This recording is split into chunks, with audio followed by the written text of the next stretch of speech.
Bonjour à toutes et à tous, et soyez les bienvenus sur les ondes de votre Chronique de réel. Quel plaisir de vous retrouver en ce dimanche, pour cette édition spéciale de 13 heures. Une édition que nous avons préparée avec le plus grand soin, intégrant les dernières informations et un message que nous estimons capital pour notre avenir commun. Accrochez-vous, car l'actualité est riche et mérite toute notre attention. Et c'est avec un message fort que nous souhaitons nous adresser particulièrement à vous, chers jeunes, forces vives de l'Alliance des États de l'Afrique de l'Ouest, du Sénégal, de l'Afrique et du monde. Votre rôle est crucial, plus que jamais. Non, vous n'êtes pas seulement l'avenir. Vous êtes le présent, dépositaire des clés de notre lendemain. Chaque idée audacieuse, chaque acte de courage que vous posez, est une graine précieuse semée pour un futur meilleur. L'éveil de conscience, c'est cette étincelle qui nous fait comprendre que notre destin collectif est entre nos mains. Il est vital de nous informer, de nous former, et surtout de nous engager. Engagez-vous pour la paix, pour la justice, pour le développement harmonieux de nos nations. Ne restez jamais indifférents face aux défis qui nous interpellent, mais soyez plutôt des architectes de solutions. La persévérance, c'est votre plus grand allié. Voyez les obstacles non comme des murs, mais comme des tremplins vers la réussite. Croyez en vos rêves, travaillez avec acharnement et surtout, n'oubliez jamais d'où vous venez. Votre héritage culturel et vos valeurs sont des forces inestimables. Soyez fiers de votre identité et utilisez-la pour rayonner. Le monde entier attend de voir votre lumière. Plongeons sans plus attendre dans l'actualité de nos pays et commençons par le Mali, un pays en pleine dynamique de souveraineté et de développement. On y observe une volonté ferme de reprendre le contrôle de ses richesses et de renforcer ses partenariats stratégiques, tout en dynamisant le sport et la cohésion régionale. Une décision forte a été prise récemment par un tribunal malien. La mine d'or de Barrick a été placée sous contrôle provisoire. Cette mesure s'inscrit dans un bras de fer politique et fiscal où le Mali manifeste une détermination à maximiser les retombées de ses ressources naturelles. Même si le PDG de Barrick a contesté, Bamako maintient sa position. C'est une tendance de fond en Afrique. Nos nations aspirent de plus en plus à une gestion autonome et équitable de leurs richesses, un impératif pour un développement durable et juste. Sur le plan diplomatique, le colonel Assimi Goïta est arrivé ce dimanche 22 juin en Russie pour une visite de plusieurs jours. Une rencontre qui s'inscrit pleinement dans la stratégie malienne de diversification de ses partenaires internationaux, cherchant à renforcer ses capacités de défense, de sécurité et, bien sûr, de développement économique. Et parlons sport. Les premiers Jeux de l'Alliance des États du Sahel, JAS, ont été lancés ce samedi 21 juin à Bamako, un moment historique pour la jeunesse et l'intégration sportive régionale. Les Aiglonnais du Mali ont d'ailleurs fait une entrée en lice des plus remarquées. Plus qu'une simple compétition, ces Jeux sont un puissant symbole d'unité, de fraternité et de résilience, prouvant que, même face aux défis, la jeunesse africaine peut se rassembler et exceller. Cap maintenant sur les actualités sénégalaises, un pays en progrès et un acteur majeur du leadership régional. Le Sénégal se positionne comme un acteur clé de la diplomatie ouest-africaine, renforce ses infrastructures de transport, promeut une gestion économique rigoureuse, tout en célébrant ses icônes culturelles. Bonne nouvelle pour le transport aérien.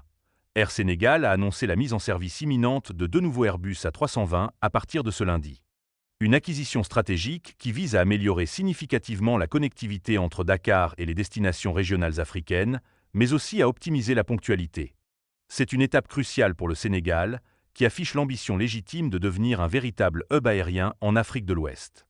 Dans le domaine de la gouvernance économique, lors de l'Assemblée générale des douanes, le ministre des Finances et du Budget, Cheikh Diba, a insisté sur le fait que cette administration doit aller au-delà de la collecte de recettes pour être un acteur central de l'économie, en ligne avec l'ambition du Sénégal à l'horizon 2050. Cela met en lumière une vision proactive de l'administration, désormais partenaire essentiel du développement économique. Sur la scène diplomatique, l'activisme est de mise. Le président Bassirou Diomaye Faye participe aujourd'hui à la 67e session ordinaire de la conférence des chefs d'État de la CEDEAO à Abuja, où sa possible nomination à la tête de l'organisation est très attendue. Un signe de reconnaissance de son leadership. Parallèlement, le Premier ministre Ousmane Sonko effectuera une visite officielle en Chine du 22 au 27 juin pour un forum économique sino-sénégalais d'envergure. Ces déplacements simultanés démontrent l'engagement du Sénégal, qui, sous sa nouvelle direction, entend jouer un rôle majeur sur les scènes régionales et mondiales. Et la culture n'est pas en reste.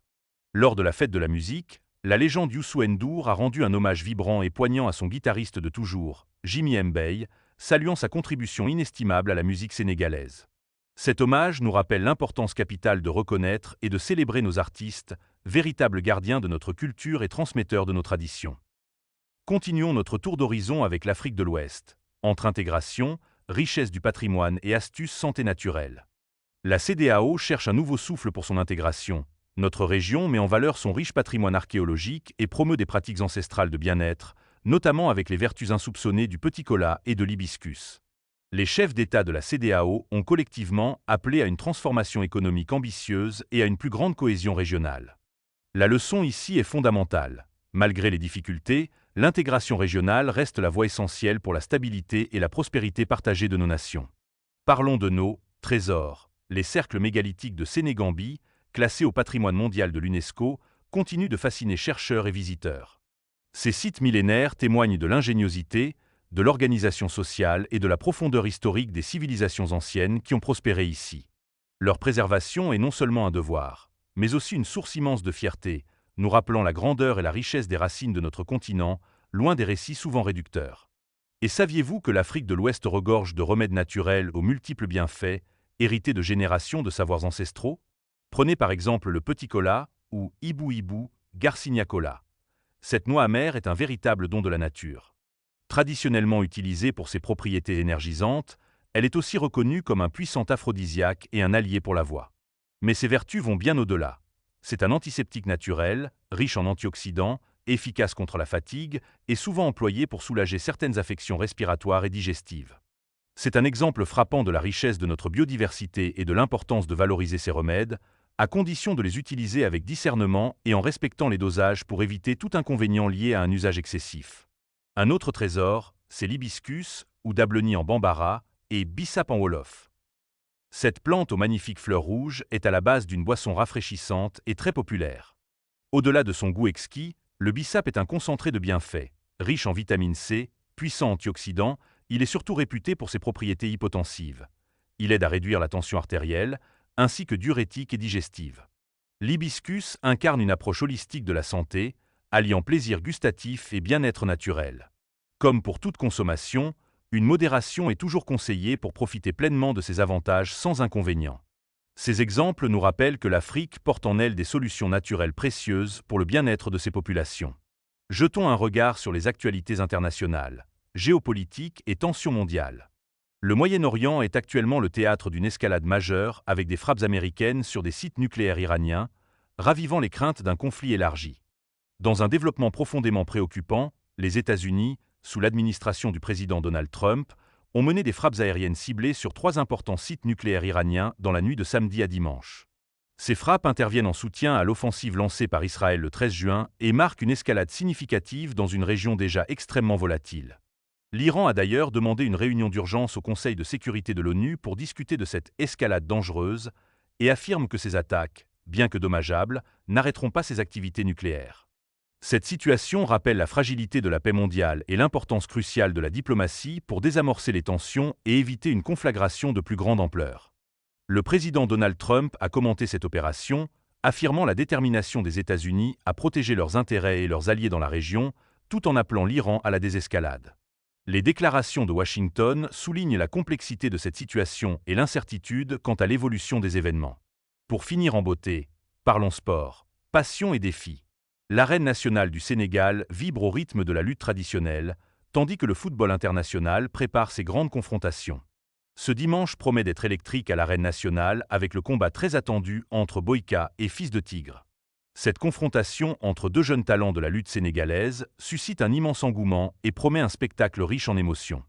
Ce combat est l'un des plus attendus en marge du choc principal entre Sathiès et Zarco et témoigne de la vitalité de ce sport national, véritable expression de la force, de la stratégie et de la fierté culturelle. Et sur la scène du football international, dans le cadre de la nouvelle formule de la Coupe du Monde des clubs 2025, le Real Madrid, l'un des géants du football mondial, affrontera l'équipe mexicaine de Pachuca pour cette 2e journée de groupe. Ce match sera crucial pour la qualification et promet un football de haut niveau, mettant en lumière la crème du football mondial et les enjeux de cette compétition prestigieuse. Chers auditeurs, avant de refermer cette édition, permettez-nous de partager un dernier message, un message d'une importance capitale pour chacun d'entre nous et surtout pour notre avenir commun. Développer un pays, vous le savez, ce n'est pas seulement construire des routes ou des bâtiments. C'est avant tout construire les consciences, éveiller les esprits et éduquer la jeunesse. Car un jour viendra, Et ce jour est déjà là, sous nos yeux, où c'est nous, la jeunesse d'aujourd'hui, qui deviendrons les dirigeants de demain. Nous avons le devoir de comprendre le monde qui nous entoure, d'observer ce que les grands font aujourd'hui, et surtout, d'apprendre à penser autrement. Ce n'est pas dans la division que naît le progrès. Ce n'est pas dans la haine que se construit la paix durable. Il faut que nous soyons un seul esprit dans plusieurs corps, unis par une vision commune de justice, de paix et de développement pour tous. L'avenir ne se subit pas, non. L'avenir se prépare, se construit, jour après jour. Nous devons agir avant qu'il ne soit trop tard. Nous devons nous élever, non pas pour dominer, mais pour rétablir l'harmonie, pour prévenir les conflits, et pour bâtir un monde nouveau, un monde digne de notre riche héritage, un monde digne de nos enfants. Ce journal que nous vous présentons aujourd'hui est un miroir de notre temps, bien sûr, mais il se veut aussi une lampe, une lumière pour éclairer la route. Ne regardons pas seulement l'actualité comme un simple défilé de faits. Réfléchissons à ce que nous devons faire, chacun à notre niveau, pour que l'histoire ne se répète jamais en tragédie. Chers auditeurs, la richesse et l'importance des événements récents, et notamment la nécessité d'intégrer ce message essentiel pour notre jeunesse, ont justifié un ajout de dernière minute à notre édition. Cela a entraîné un léger retard, pour lequel nous vous prions de bien vouloir nous excuser. Nous espérons sincèrement que cette contribution finale éclairera vos esprits et guidera nos actions vers un avenir meilleur pour tous.